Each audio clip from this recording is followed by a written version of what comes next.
Nobody likes how they sound. The sound of their voice, the tone of their voice, their verbal viruses.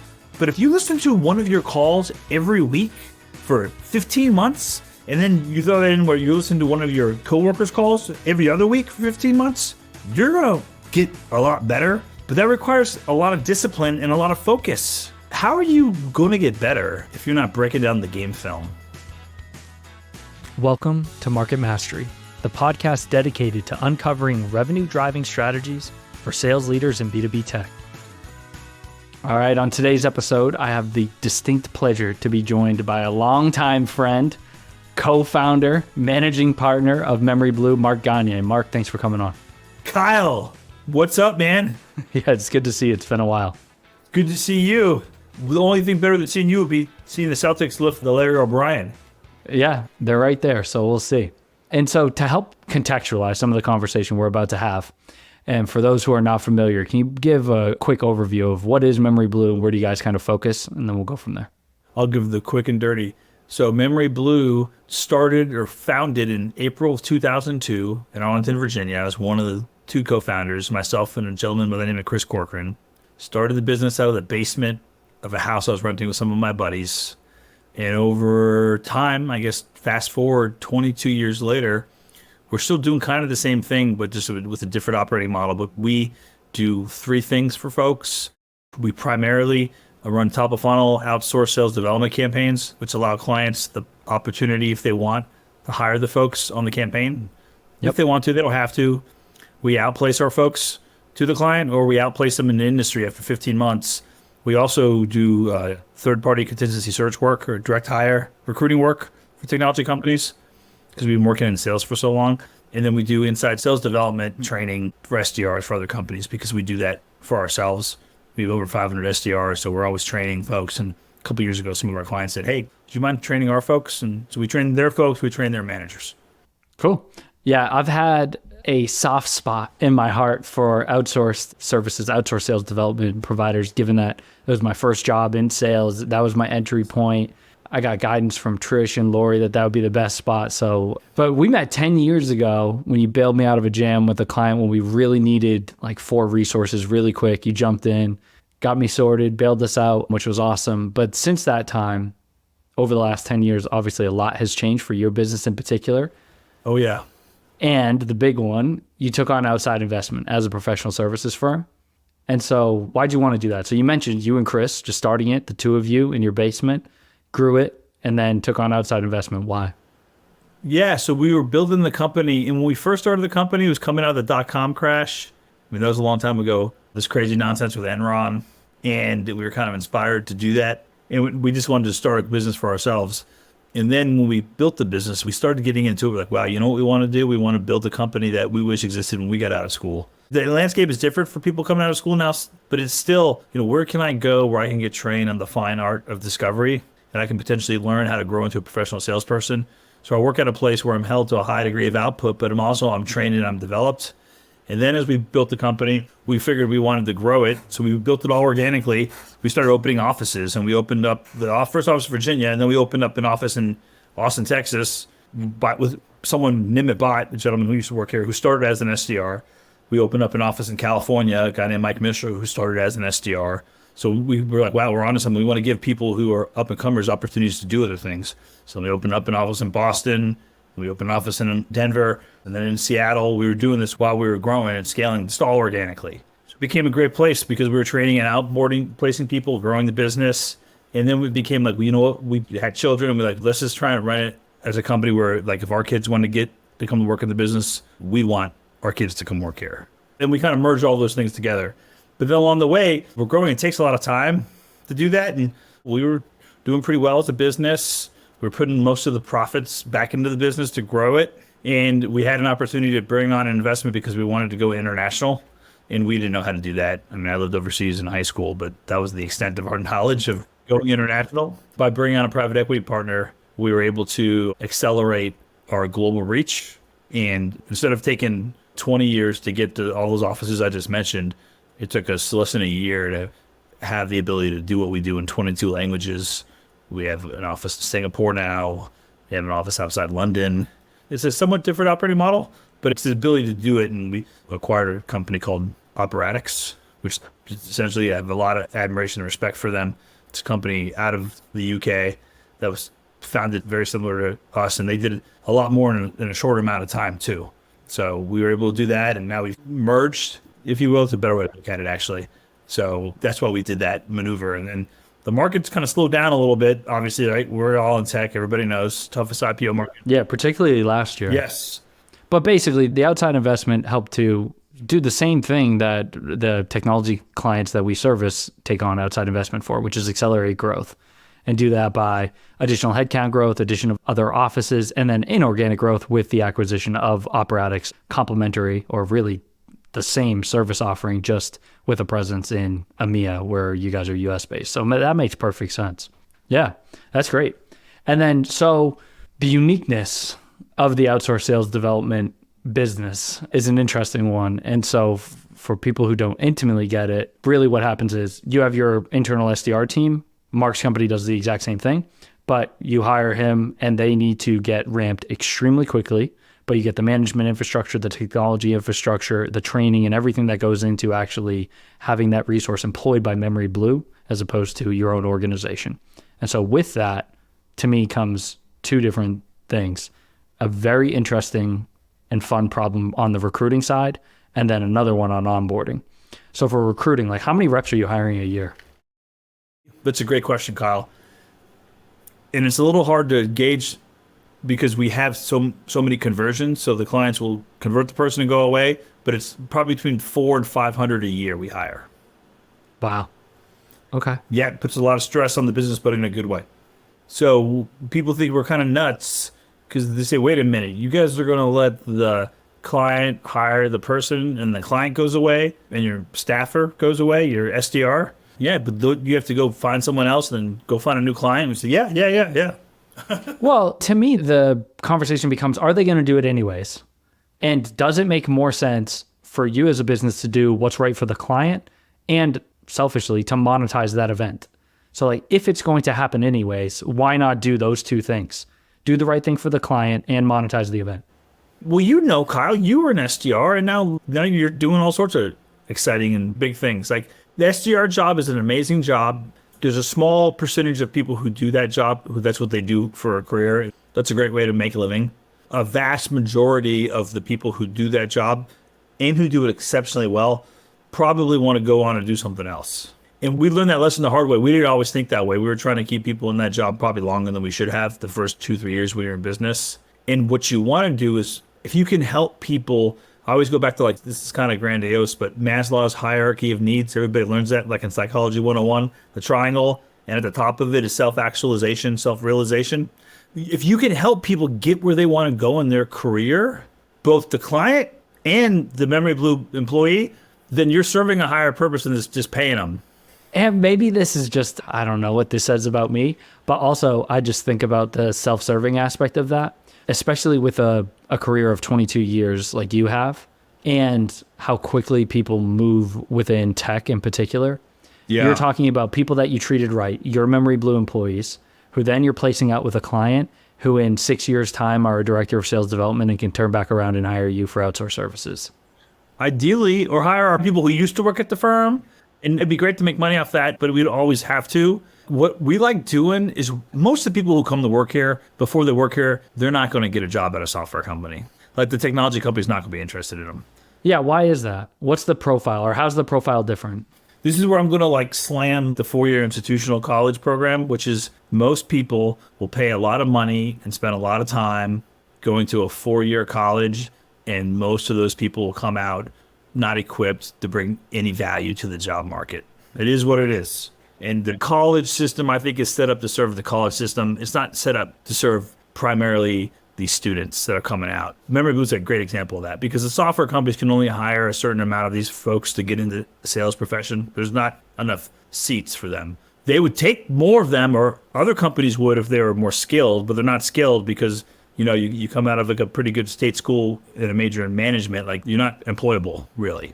Do you require bachelor's degrees or do you not care? There's still something to be said for finishing a 4-year degree, right? It kind of shows you can complete something, but we are open to hiring folks who have taken non-traditional routes, people who've listed in the military out of high school, people who work in the service industry out of high school. Not everyone is afforded an opportunity to go to a 4-year college, but they're doing something for a living. And if they can prove themselves in sales in a professional manner, right? We make everyone come into an office every day, and we're highly accountable to results by our clients. So if you can come into memoryBlue, this is why I love memoryBlue. You can come into memoryBlue, a technology company, if you're an SDR, would not even consider interviewing you for a job. They wouldn't even take you for an interview. But if you work at memoryBlue for 15 months, you're going to have 5 to 7 technology companies that want to hire you because of the program that we put you through. And they don't ask if you went to college and where you went. They just kind of can see your body of work from the past 15 months. And it could be earlier. Some clients are the people at 3 months or 6 months or 9 months. So this is as closest to Warren Buffett as I'll ever get. We're like value investors for people coming out of college or just younger people in general who have good, solid work history. Yeah. And if I were to, I don't want to mischaracterize it, but to summarize, I think you're uniquely able to do this because you hire 1,000 SDRs a year, and that's what you need to support your business. Then you have this recruiting engine who has the ability to move beyond the standard criteria that you would show up on a resume or a LinkedIn profile with college degree and experience. And you can drill significantly more into personality attributes and the raw, untapped potential of an individual that you know that through your training program, you can mold into a productive sales development rep. Yeah. I mean, at the end of the day, we're a professional services business. Yeah. And we have to be really good at recruiting because technology companies will pay more than we pay. Of course. Yeah. Well, 80% margin versus 20, that doesn't really work. So you have to be able to out recruit them. Yeah, it makes perfect sense. I want to circle back to something that you said around in office, but first, so you bring these people on, all different backgrounds, profiles, not necessarily the standard mold of exactly what a traditional SDR might look like for a technology company. But then how then do you ramp them as quickly as possible so that they are actually ready to deliver on value for the client? Yes. I like to amend one thing. It's presidential election year, right? So I get the opportunity to go back and correct something.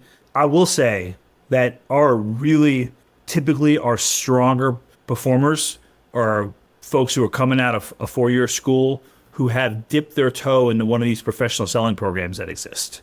The schools that have classes in professional selling, and there are a lot of them, and we sponsor some of their programs. Some schools now have a major in professional selling. Only 1% though. Yes, it's small. It's small, but it's 1%. Right, yeah, right. But then you stand out from everyone else. A school that doesn't have it, but Catholic, Virginia Tech, JMU, Chico, CSU.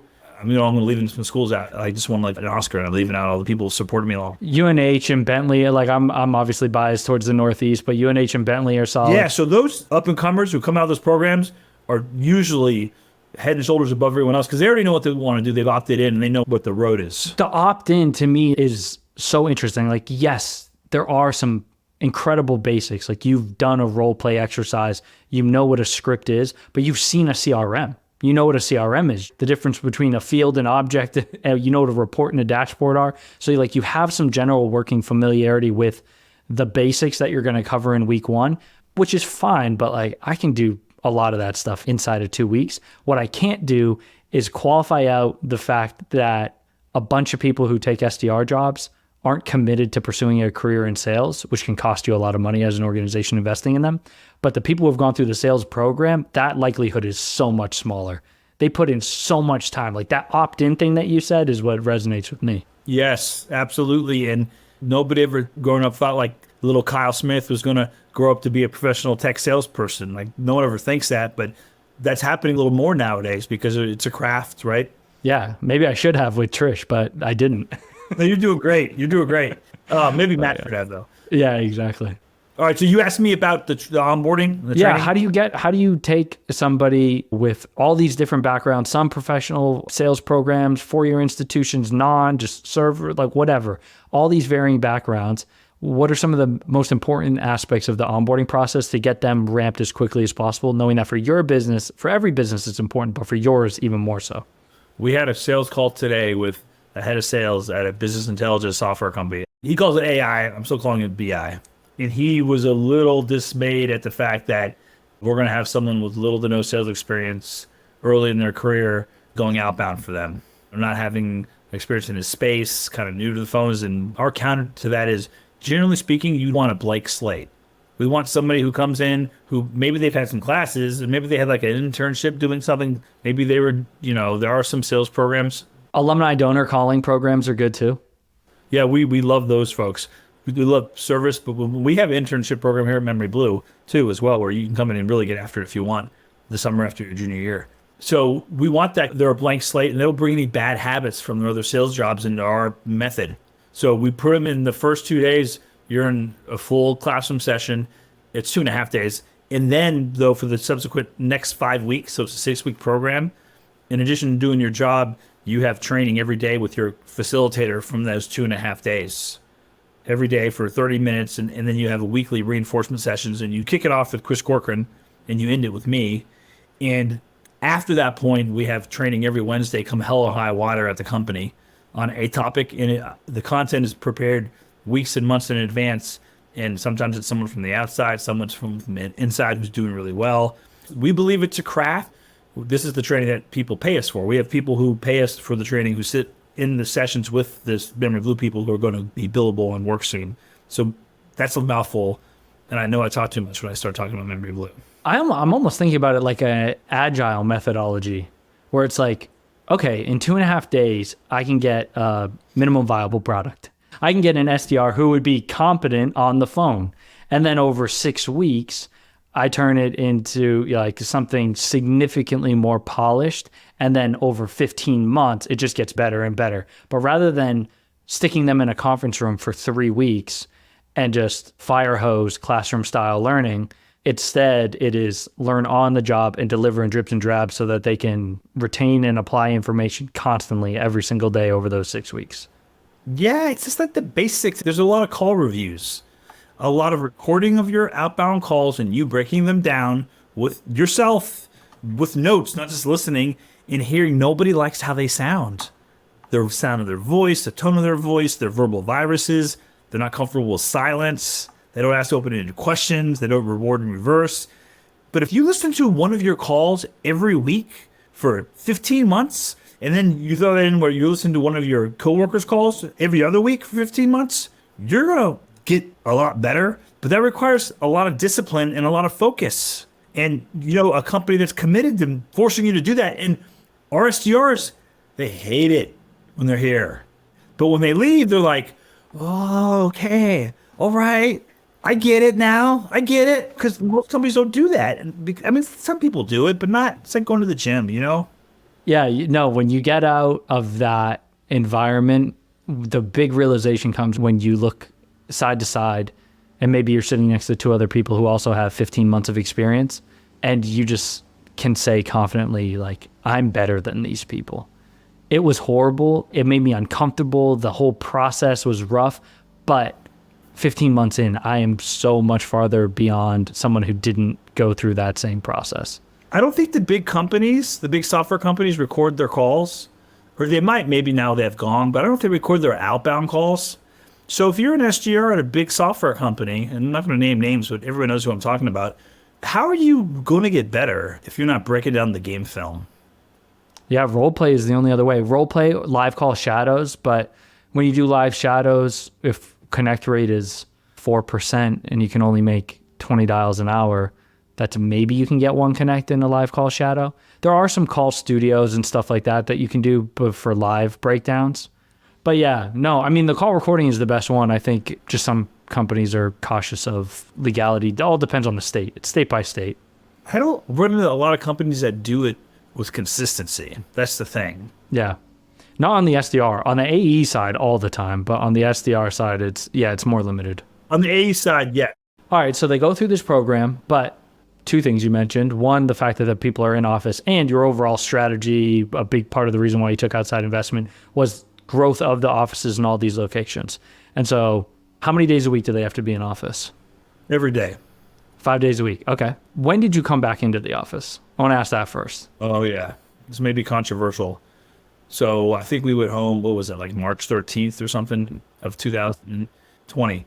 I remember it was go home for 30 days so you were going to unburden the healthcare system because we didn't want to flood the hospitals with. So we went home for 30 days and then we were back in the office, half the office, because we're in DC. So everyone can make fun of the government as much as they want and I'll join you. But you have some of the critical cyber infrastructure, the law enforcement, the military. Like I'm a military brat. The U.S. military can't just be like, we're going to stop working. The FBI can't just stop chasing down criminals. So what they were doing was half the office would be in for a week and half the office would be out for a week. So that's what we did at first. We were back in the office within 30 days, just a week on, week off. And then I think later on that summer, we were just back in. So basically in 2020, you're already back in. You've been back since, and then 5 days a week largely, but You can earn it. yeah, okay, that was going to be my question. The memoryBlue's, the staff is like, man, you're still old school. Like, why do we have to be in the office 5 days a week? What's up with that? And we believe in earning things, things not being given to you. And we're not the most perfect company. We got all sorts of challenges like any company does, but we're big into earning things.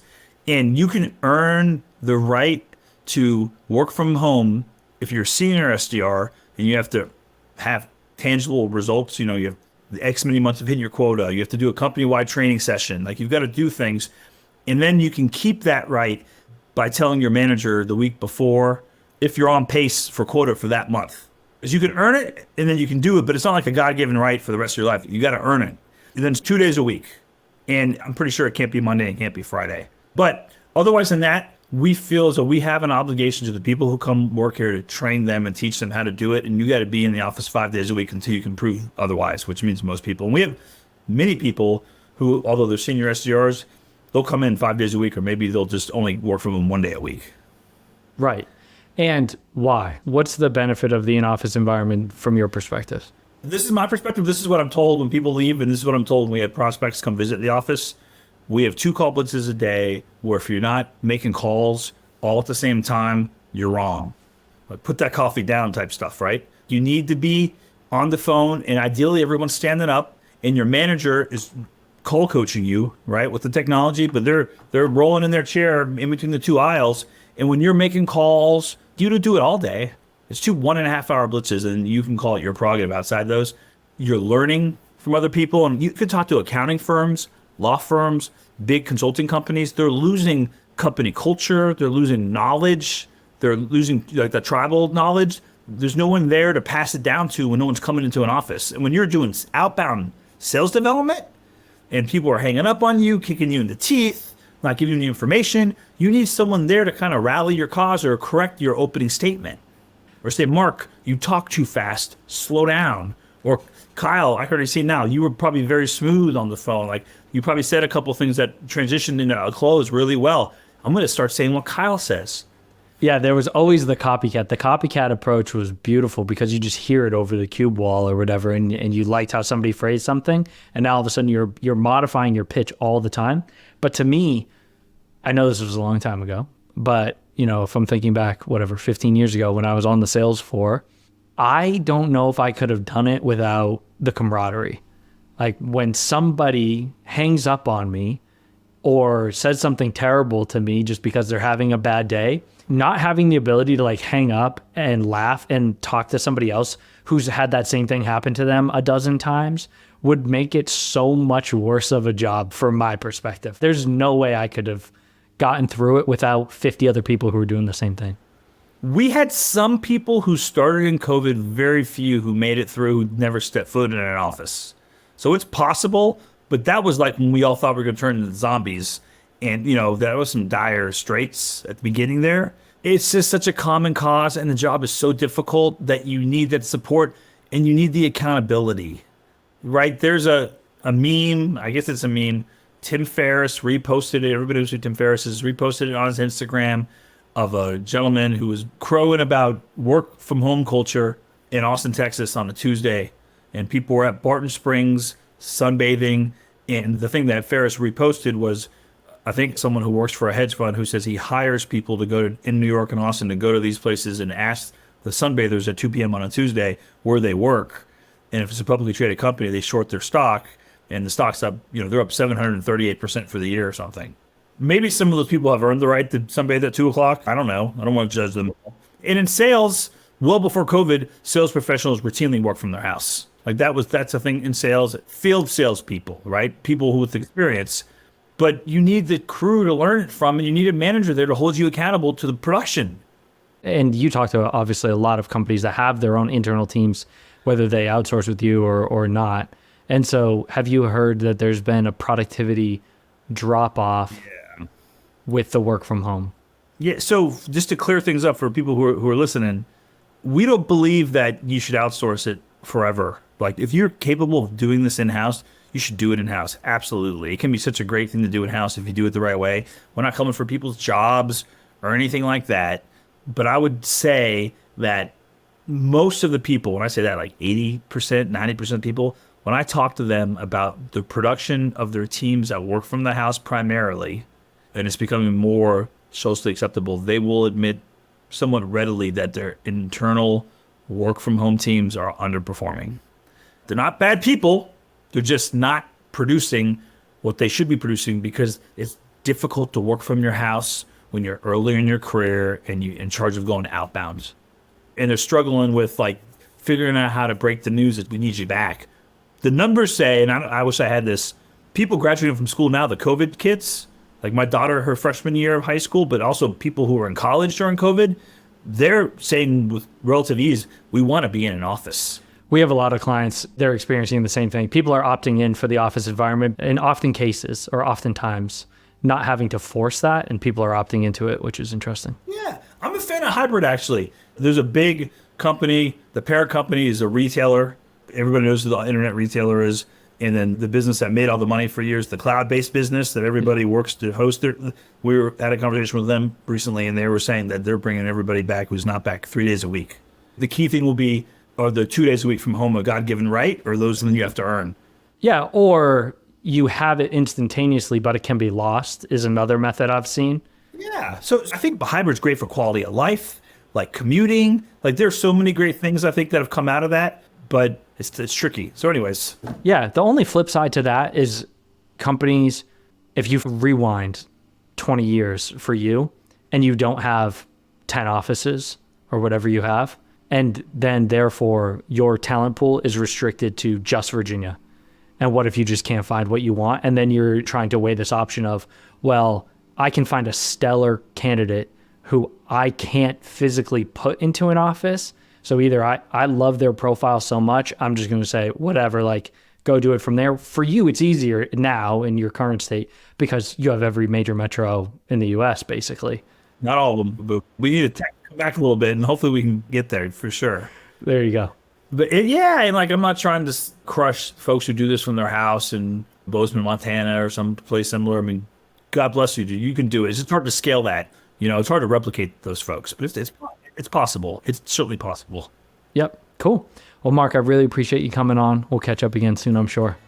Kyle, it's a pleasure, man. We do have a lot of catching up to do. Thanks. All right, bud. See you soon.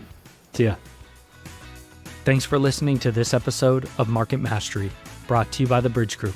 If you're a revenue leader in the B2B sales space or know someone who is, connect with me on LinkedIn. Don't forget to subscribe to stay updated on future episodes.